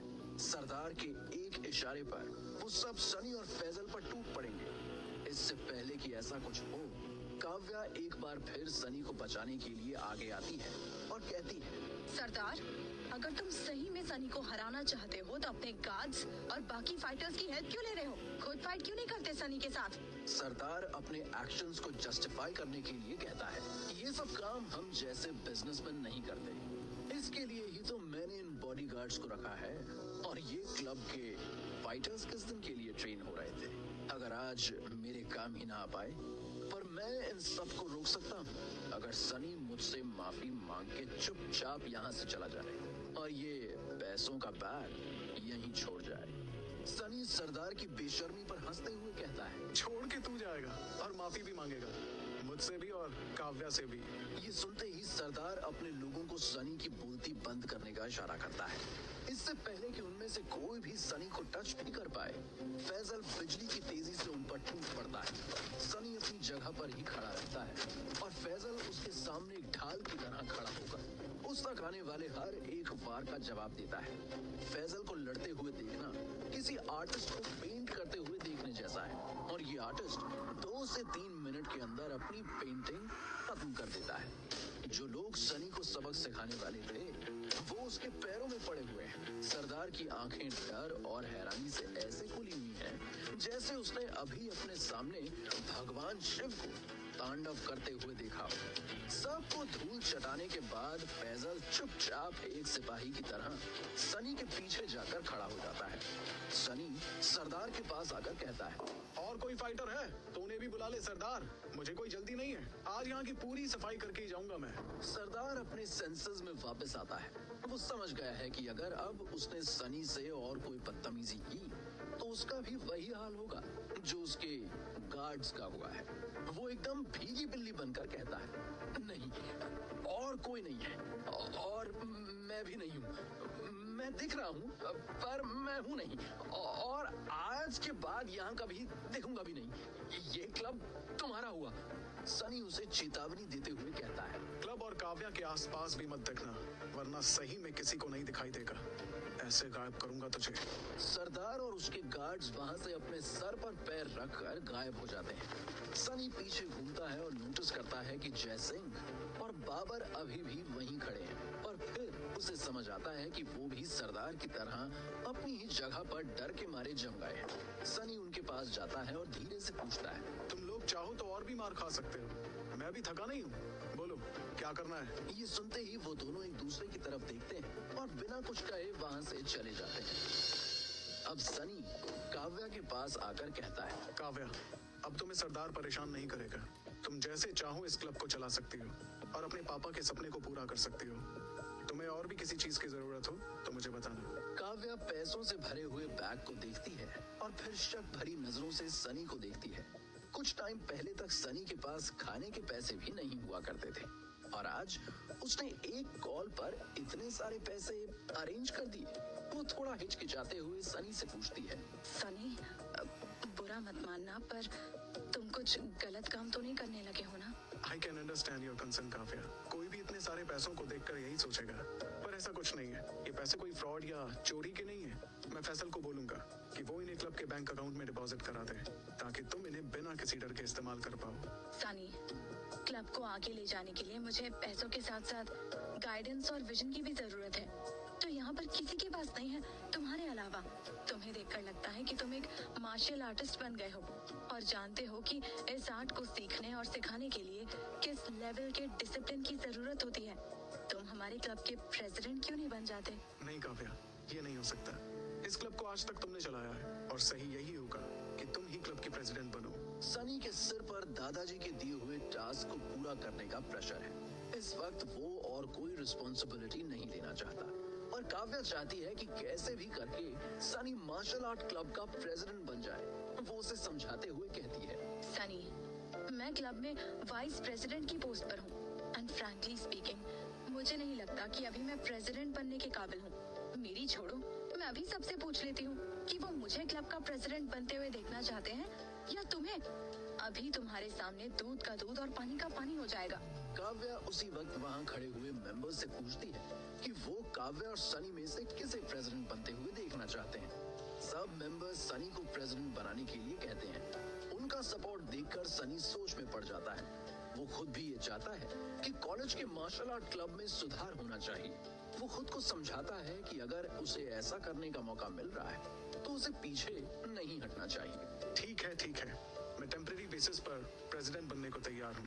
ये सुनते ही सब लोग सनी के लिए तालियां बजाने लगते हैं। काव्या रिंग में जाती है और सनी को ऑफिशियली उनका नया प्रेसिडेंट अनाउंस करती है। वो सनी से कहती है कि वो as a new president member से कुछ कहे। सनी माइक हाथ में लेकर कहता है, सबसे पहले तो थैंक यू सो मच जो आपने मुझ पर विश्वास दिखाया और मुझे अपना प्रेसिडेंट बनाया। जब तक मैं यहाँ हूँ मैं ट्राई करूंगा कि मैं आप लोगों के विश्वास पर खरा उतरूं। सबसे पहले तो मैं इस क्लब को रेनोवेट करना चाहूंगा और नए इक्विपमेंट्स भी लाना चाहूंगा। आजकल मार्शल आर्ट बहुत एडवांस हो गया है और अगर हमें दूसरे क्लब्स के साथ कम्पीट करना है तो अपनी ट्रेनिंग का लेवल अप करना होगा और उसके लिए नए इक्विपमेंट्स बहुत जरूरी है। दूसरा, हथियार चाहे कितना भी अच्छा हो, अगर उसे सही से चलाना ना आए तो वो अपने लिए ही घातक साबित होता है। जितना जरूरी इक्विपमेंट है उतना ही जरूरी है उसे सिखाने वाला। बिना द्रोणाचार्य के कोई अर्जुन कभी नहीं बन सकता। इसलिए मैं अच्छे से अच्छे मार्शल आर्ट ट्रेनर को क्लब में लाने की कोशिश करूंगा, जिनके सुपरविजन में हमारे फाइटर्स ट्रेन होंगे। क्लब में एडमिशन के लिए बेसिक क्राइटेरिया भी डिसाइड करना पड़ेगा। कोई भी मुंह उठाकर आ जाए और हम उसे ट्रेनिंग देना शुरू कर दें, ऐसा नहीं होगा। स्टूडेंट में पोटेंशियल के साथ साथ टैलेंट और डिसिप्लिन कितना है, उसके बेसिस पर ही क्लब में नए मेंबर का एडमिशन होगा और भी बहुत रूल्स और रेगुलेशन सेट करने की जरूरत है, जो आपको काव्या टाइम आने पर बता देगी। इस क्लब में अब तक जो होता आया है वो तो अब बिल्कुल नहीं होगा। सनी को कॉन्फिडेंटली स्पीच देते हुए देखकर काव्या काफी इम्प्रेस होती है। उसने सनी की फिजिकल स्ट्रेंथ तो देख ही ली थी और अब उसकी स्पीच सुनकर उसे विश्वास हो गया था कि उसने सनी को प्रेसिडेंट बनाकर कोई गलती नहीं की है। वो सनी को हमेशा से एज अ फ्रेंड लाइक करती थी, पर आज के बाद वो लाइकिंग बहुत बढ़ गई है। सनी अपनी स्पीच खत्म करता है और काव्या उसे कॉम्प्लीमेंट देते हुए कहती है, गुड जॉब सनी, तुम तो एकदम कमांडर की तरह बात कर रहे थे जो अपनी बटालियन को जंग के लिए तैयार कर रहा है। सनी मुस्कुराते हुए कहता है, इस क्लब को रिवाइव करना किसी जंग से कम थोड़ी है। मैं हूं ना तुम्हारे साथ सनी, हम दोनों मिलकर ये जंग जीत लेंगे। काव्या सनी की तरफ एकटक देख रही है। सनी ने आज तक काव्या को हमेशा एक प्रोटेक्टर के रूप में ही देखा था, पर अभी वो उसका फेमिनिन साइड भी नोटिस कर रहा है। आज पहली बार वो काव्या की तरफ अट्रैक्टेड फील कर रहा है। तभी काव्या ये रियलाइज करती है कि वो सनी को घूर रही है। उसी वक्त वो टॉपिक डाइवर्ट करते हुए कहती है, चलो सनी, मैं तुम्हें तुम्हारा नया ऑफिस दिखा देती हूँ। सनी काव्या को फॉलो करता हुआ प्रेसिडेंट के ऑफिस में एंटर करता है। पहली ही नजर में उसे ऑफिस काफी पसंद आता है। काव्या नोटिस करती है कि सनी प्रेसिडेंट की चेयर की तरफ देख रहा है। वो कहती है, प्लीज सिट सनी, अब ये तुम्हारी ही चेयर है। अब से तुम जब भी क्लब में आओगे इस चेयर पर बैठोगे, पर हाँ, इस जगह पर बैठकर काफी मेहनत करनी होगी, नहीं तो फेल भी हो सकते हो। अभी तो तुमने बोला कि इस जंग में तुम मेरे साथ हो। तुम्हारे होते हुए मैं फेल नहीं हो सकता। मुझे अपने से ज्यादा विश्वास तुम पर है। मैं तो बस कुछ टाइम के लिए प्रेसिडेंट बना हूँ। इस चेयर की असली हकदार तुम हो। आओ, तुम इस चेयर पर बैठो। नहीं नहीं सनी, मैं कैसे? मैं इस चेयर पर नहीं बैठ सकती। प्रेसिडेंट मैं नहीं, तुम हो। प्रोटोकॉल भी कोई चीज होती है। मैं प्रेसिडेंट हूँ तो प्रोटोकॉल भी मैं ही डिसाइड करूंगा। एज अ सीनियर मैं तुम्हें इस चेयर पर बैठने का ऑर्डर देता हूँ, और अगर तुमने मेरी बात नहीं मानी तो मैं प्रेसिडेंट की पोस्ट से रिजाइन कर दूंगा। ये सुनते ही काव्या बिना कुछ सोचे समझे चेयर पर बैठ जाती है। सनी काव्या के सामने खड़े होकर अपने फोन में उसकी एक फोटो क्लिक करता है और उसे दिखाते हुए कहता है, देखो तुम इस कुर्सी पर कितनी जच रही हो। आज तुम्हारे पापा होते तो तुम्हें इस चेयर पर बैठा हुआ देखकर बहुत खुश होते। चलो अब चुपचाप इस चेयर पर बैठी रहो और अपने काम पर ध्यान दो। क्लब के रेनोवेशन के लिए कोटेशन मांग लो और अच्छे ट्रेनर्स को ढूंढना भी शुरू कर दो। प्रेसिडेंट भले ही मैं हूँ, पर काम तुम्हें ही सारा संभालना है। All the best. काव्या को बाय बोलकर सनी फैजल के साथ अपने घर के लिए निकल जाता है और काव्या वहीं बैठी सनी के बारे में सोच रही है कि कैसे कोई इतना अच्छा भी हो सकता है। सनी घर पहुंचता है और फैजल से कहता है, अगर आज तुम नहीं होते तो पता नहीं मेरे साथ क्या होता। Thank you so much Faisal. Faizal थोड़ा हैरान होकर कहता है, ऐसा कुछ भी नहीं है बॉस। मैं अगर नहीं भी होता तो भी आप अकेले उन सबको धूल चटा देते। मुझे पता है कि ये तुम मेरा दिल रखने के लिए बोल रहे हो फैसल। सच हम दोनों जानते हैं। मुझे भी एक दिन तुम्हारे लेवल पर पहुंचना है, जिसके लिए बहुत ट्रेन होना पड़ेगा मुझे। चलो मैं जल्दी से पढ़ाई करके सोता हूँ ताकि कल सुबह ट्रेनिंग के लिए टाइम पर उठ जाऊँ। तुम भी सो जाओ। Good night. सनी और फैजल अपने अपने रूम में सोने के लिए चले जाते हैं। अगली सुबह सनी को एक अननोन नंबर से कॉल आता है। वो आधी नींद में फोन उठाता है। सामने से एक लड़की की आवाज आती है। सनी भैया, पहचाना? सनी लड़की की आवाज पहचानने की कोशिश करता है। ये किसी छोटी बच्ची की आवाज है। तभी वो फिर से बोलती है, पहचानो पहचानो, मुझे पता था आप नहीं पहचान पाओगे। सनी दिमाग पर थोड़ा जोर डालता है और फिर वो पहचान जाता है कि ये सुमन की आवाज है। सुमन सनी के बचपन के दोस्त सुखी की छोटी बहन है, जो उसके गांव में रहती है। सनी जब गांव में था तो सुमन के साथ बहुत खेलता था। वो फोन पर कहता है, ऐसे कैसे नहीं पहचानूंगा तुझे? सुमन बोल रही है ना? सुखी भैया कैसे हैं? सुमन कहती है, सुखी भैया ठीक है, उन्होंने ही तो आपको फोन करने को बोला है। आप जल्दी गांव आ जाओ, आपके गांव के घर को एक कंपनी वाले तोड़ रहे हैं। ये सुनते ही सनी की नींद उड़ जाती है और वो बिस्तर से खड़ा हो जाता है। जैसे ही सुमन सनी को बताती है कि कंपनी वाले सनी के गांव के घर को तोड़ रहे हैं, वो हड़बड़ाकर बेड से खड़ा हो जाता है और पूछता है, क्या? कौन तोड़ रहा है? सुमन तुम अपने भैया से मेरी बात कराओ। सुमन अपने भाई सुखी को फोन देती है। सुखी सनी के बचपन का वो दोस्त है जिसके साथ सनी ने अपनी बेफिक्री के दिन गुजारे हैं।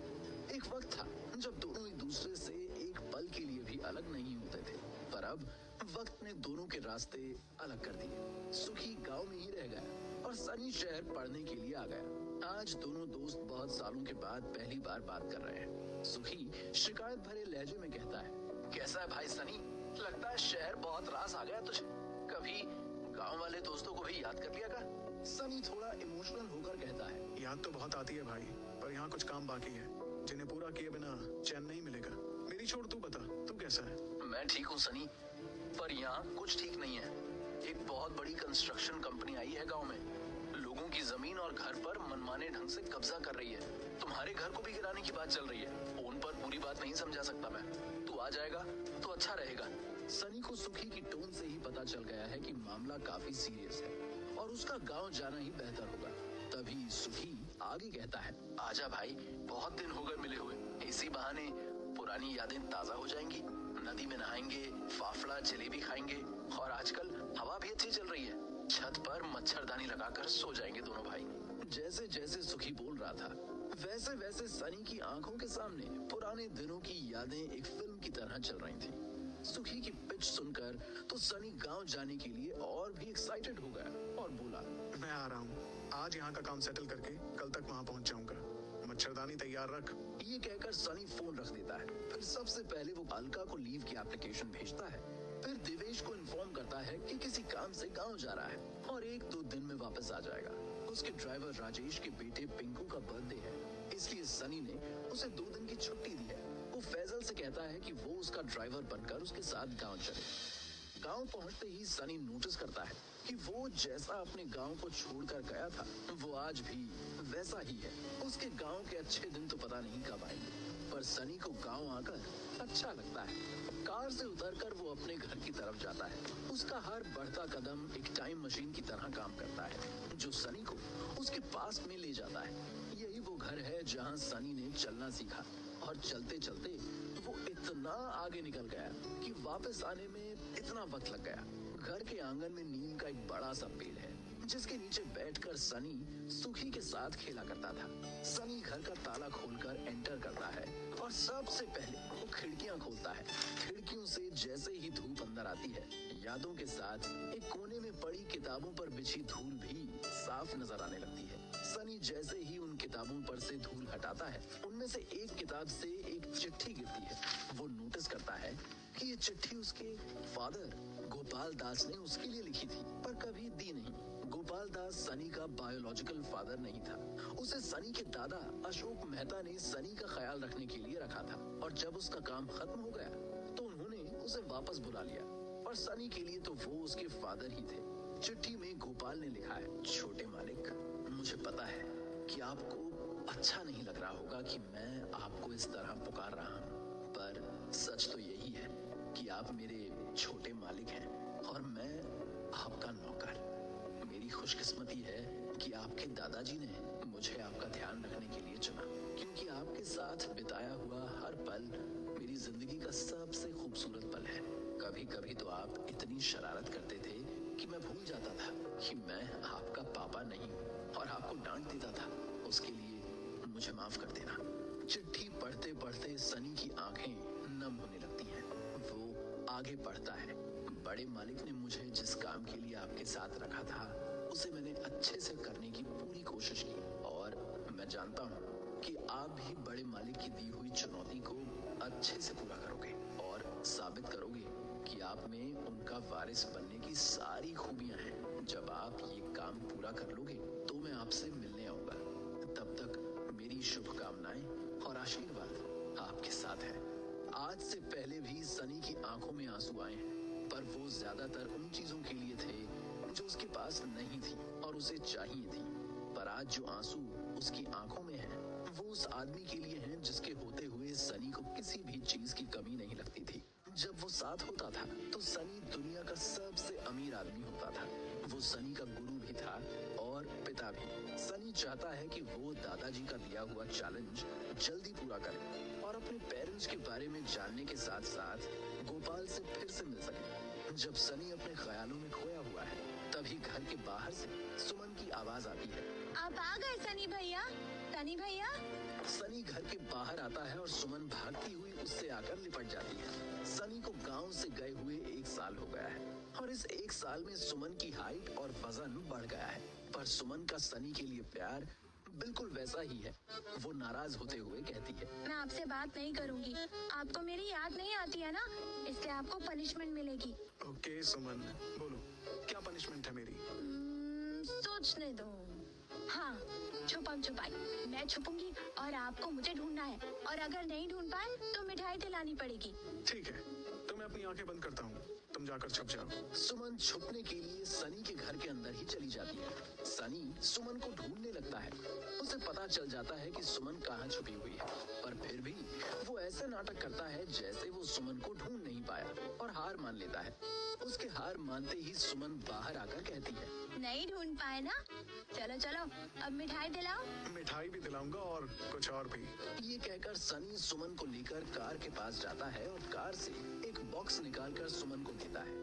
उस बॉक्स में सुमन के लिए एक ड्रेस है, जिसे देखकर सुमन मिठाई के बारे में भूल जाती है और खुशी से कूदते हुए कहती है, इतनी अच्छी ड्रेस, चलो चलो भैया मम्मी को दिखाते हैं। सुमन की खुशी देखकर सनी भी खुश हो जाता है। सुमन सनी का हाथ पकड़ के उसे अपने घर ले जाती है। सनी को देखते ही सुमन के पापा सतीश और मम्मी रजनी उसे बहुत प्यार से गले लगाते हैं। बहुत टाइम हो गया किसी ने सनी को इतने प्यार से गले नहीं लगाया। काफी टाइम से सनी बड़े शहर में छोटे दिलों के लोगों से मिल रहा है। आज अपने छोटे से गांव में आकर बड़े दिलों के लोगों से मिलकर वो फिर से जिंदा महसूस करता है। सतीश और रजनी फैजल को भी बहुत प्यार से घर के अंदर आने के लिए कहते हैं। सतीश के पूछने पर सनी बताता है कि फैजल उसका दोस्त है। ये सुनकर फैजल को अच्छा लगता है। सनी फैजल को इशारा करता है और वो कार से कुछ और बॉक्सेस लेकर आता है। सनी सतीश और रजनी को वो बॉक्सेस देता है। सतीश कहता है, अरे बेटा, इस सब की कोई जरूरत नहीं है। हमने देख लिया कि तू एकदम ठीक ठाक है और हमें कुछ नहीं चाहिए। तभी सुमन बीच में बोलती है, आप मुझको दे दो भैया, मुझे ये चाहिए, मैं किसी को नहीं दूंगी। सुमन सनी के हाथ से सारे बॉक्सेस ले लेती है और कोने में बैठकर उन्हें खोलने लगती है। जब सनी सतीश से पूछता है कि आखिर गांव में घरों को कौन और क्यों गिराना चाहता है, तो सतीश और रजनी सनी को घर के अंदर ये कहकर ले जाते हैं कि बात थोड़ी लंबी है, बैठकर करते हैं। अंदर जाकर सनी नोटिस करता है कि अभी भी उनका घर वैसे का वैसा ही है। दीवारों से उतर रहा रंग घर की उम्र बता रहा है। शोकेस में थोड़े बहुत शो पीसेस बढ़ गए हैं, जो शायद दिवाली के टाइम पर खरीदे होंगे। रजनी सीधा किचन में चाय बनाने के लिए चली जाती है। सतीश और सनी बाहर वाले कमरे में बैठते हैं और सतीश थोड़ा सीरियस होकर कहता है, बेटा, बात ये है कि हमारे गांव के पास से होकर एक एक्सप्रेसवे निकलने वाला है, इसलिए गांव की जमीन की कीमत बढ़ गई है और एक बहुत बड़ी कंस्ट्रक्शन कंपनी हमारे गांव में एक रेजिडेंशियल कॉम्प्लेक्स बना रही है, जिसके लिए वो गांव वालों के घर खरीद रही है ताकि घर गिराकर वहां अपना कंस्ट्रक्शन कर सके। सनी थोड़ा सोचते हुए कहता है, तो प्रॉब्लम क्या है सतीश चाचा? ये तो अच्छी खबर है। एक्सप्रेसवे आएगा तो हमारे गांव के भी अच्छे दिन आएंगे। सतीश अब थोड़ा और सीरियस होकर कहता है, यही सब चाहते हैं तभी तो अपने घर और जमीन देने को तैयार हैं। पर परेशानी ये है बेटा कि कंपनी जो दाम दे रही है वो बहुत कम है। उन्होंने सोचा कि गांव वालों को एक्सप्रेसवे के बारे में कुछ पता नहीं होगा तो पुराने दाम पर उनसे घर और जमीन ले लेंगे, पर उन्हें नहीं पता था कि हमें सब पता है। यूं समझो वो हमसे कम दाम में हमारी प्रॉपर्टी हड़पना चाहते हैं। ऐसे कैसे हड़प लेंगे? जो रेट है वो तो कंपनी वालों को देना ही पड़ेगा। ऐसे कैसे कंपनी कम पैसे दे रही है? कोई गुंडागर्दी है क्या? ऐसा ही समझ लो सनी बेटा। उन लोगों ने कहा है कि अगले 3 दिन में अगर हमने उनके साथ डील नहीं की तो वो बुलडोजर लाएंगे और सबके घरों पर चला देंगे। जैसे ही सतीश ये बोलता है, जोर से घर का गेट खोलने की आवाज आती है। सतीश और सनी जैसे ही आंगन में आते हैं, वो देखते हैं कि 4 से 5 लोग घर के अंदर जबरदस्ती घुस आए हैं। उन्होंने कंस्ट्रक्शन वर्कर्स जैसे पीले हेलमेट पहने हुए हैं और उनके तेवर एकदम गुंडों जैसे लग रहे हैं। उनमें से एक बड़ी दाढ़ी वाला लंबा आदमी सतीश के पास आकर कहता है, अभी तक सामान पैक करना शुरू नहीं किया तुम लोगों ने? क्यों बेकार में अपनी और हमारी दोनों की परेशानी बढ़ा रहे हो चाचा? सतीश डिफाइंट होकर कहता है, जब तक तुम्हारी कंपनी सही मुआवजा नहीं देगी हम लोग अपना घर नहीं छोड़ने वाले। और अभी 3 दिन नहीं हुए हैं इस तरह से यहाँ आ जाना सही नहीं है। वो आदमी धमकी भरी आवाज में कहता है, सही गलत के चक्कर में मत पड़ो, जो मिल रहा है लेकर निकल लो चाचा। ज्यादा जिद करोगे तो कहाँ गायब हो जाओगे, किसी को पता भी नहीं चलेगा।